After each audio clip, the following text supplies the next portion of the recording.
সরকারে যারা এখন আছে আপনারা তারা সবাই ব্যর্থ।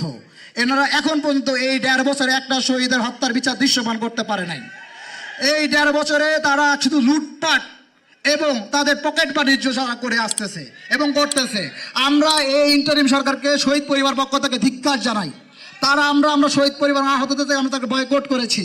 যে সরকার, যে ইন্টারিম সরকার, যে গণ অভ্যুত্থান শহীদ এবং আহত জুলাই রক্তের উপর তারা এই চেয়ারে বসেছে এবং এসেছে, আপনারা তাদের কোনো প্রকার এই বাংলাদেশের গণ অভ্যুত্থানে তাদের এই সরকার আসার এবং তাদের এই জায়গায় বসার তাদের কোনো যোগ্যতা ছিল না।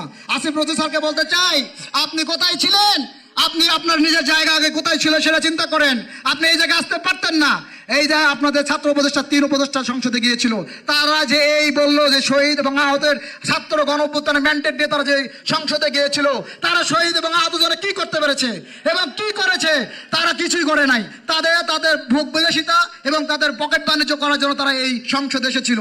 আমাদের শহীদদের জন্য কোনো কিছু তারা দৃশ্যমান করতে পারে নাই। তারা হচ্ছে গাদ্দার।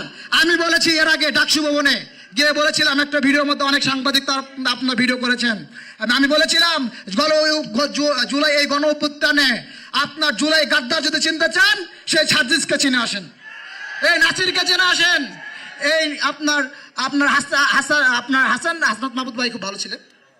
তো আপনার এই 3 উপদেষ্টা মাহফুজ, আসিফ মাহমুদ ভুইয়া এবং আপনার হচ্ছে এখন এনসিপি সম্ভবত মনে সভাপতি কি আহ্বায়ক, উনি এটা হচ্ছে ভুয়া ভণ্ড জুলাই গণ অভ্যুত্থান গাদ্দার।